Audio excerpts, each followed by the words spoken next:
Nice, another update video. Got the one axle underneath. Some problems, which I knew I was going to run into. But this is kind of the problem.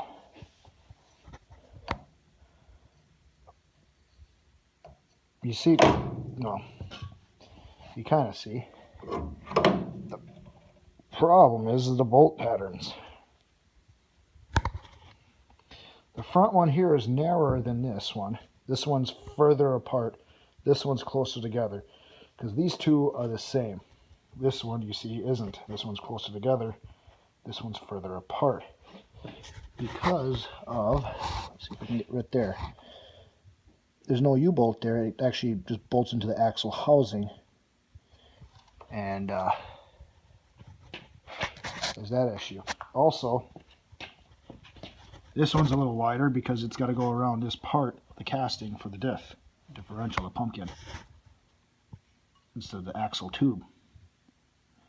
Then also the other issue, you can see here, is these springs were narrower than it was here. Now, I knew that, so my plan is to pretty much use these on this truck. Now, the thing is this setup wasn't designed for this thick of a leaf pack. I mean, there's 1, 2, 3, 4, 5, 6, 7, 8 leaves here. And the factory springs on the front are what, 3? Though each leaf's a little thicker, but nonetheless, see, I didn't foresee that part. I didn't, I guess, really pay attention to the thickness of the leaf pack, and I wasn't really thinking that was going to be that big of an issue. Because I got some longer bolts, but they're still not long enough. They're close. Not close enough. So, there's that part. So I figured, well, on this side, I'll just use the stock one from the Army truck.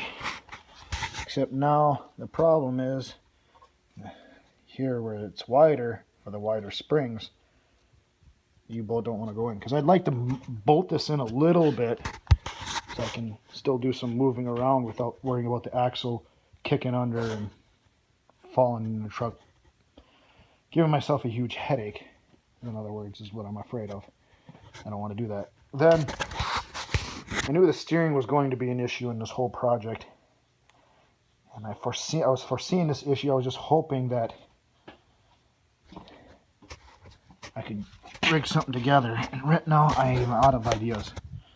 If this was straight, not kicked back a little bit, it'd be very, very close to working. To the point where I'd probably be able to use it.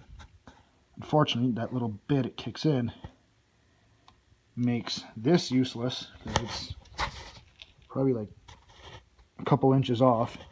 This is way too long to mount to that arm. So there's that issue. And I do want to keep a mechanical steering because I do plan on driving this truck on the road. Hydraulic steering, full hydraulic steering is illegal in the state of Wisconsin. You cannot run it on the road.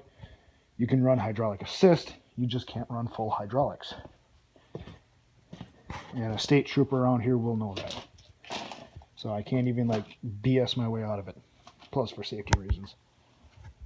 But I focused on the front one because the front one's going to be the pain. This rear one is a direct swap.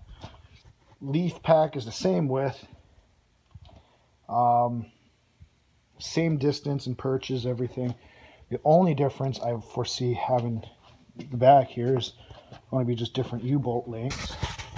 Is because this one, that's pretty much the lift. This one is much bigger. Let's see it right there. That is, so the U-bolts on this truck are much longer. And you're supposed to really use new U-bolts every time you pull them out because they do stretch, and especially something this old will be stretched and wore out and fatigued. So But I figured just to move the truck around until it starts going on its own power, the old U-bolts will work, but I don't think they're going to work in this case. Unless I stack a bunch of washers on it. That I might do. But it's only just mostly for moving around purposes. And once she starts getting under its own power, I'm going to be replacing with new U-bolts because I don't feel like dying. That would not be fun. So far, that's it. I knew this setup was going to lower the truck's overall height. From center of hub to center of hub, it lowered it 4.5 inches. So that just means I got to get bigger tires. Those tires is a true 39 inches, like 39 exact inches tall.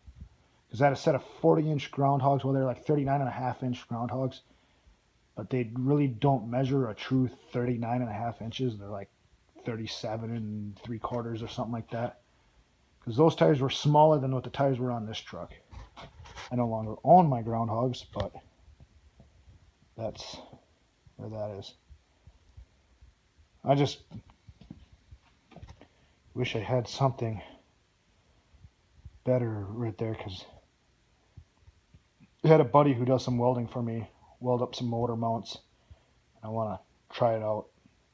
The motor mounts are going to be a temporary fix. He took the stock truck mounts and welded some additional plating to them to get them to make the distance between the frame rails. So, because they'll probably be sitting on top of the frame. Once I get everything settled in, get some transmission mounts, get my transmission, get everything all organized and situated, then I can work on a more professional, more prettier looking mount, something a little bit more show worthy. But other than that, that's where I sit now with the project. So got a lot done this weekend. Motor out, front axle swapped at least. So getting somewhere on her.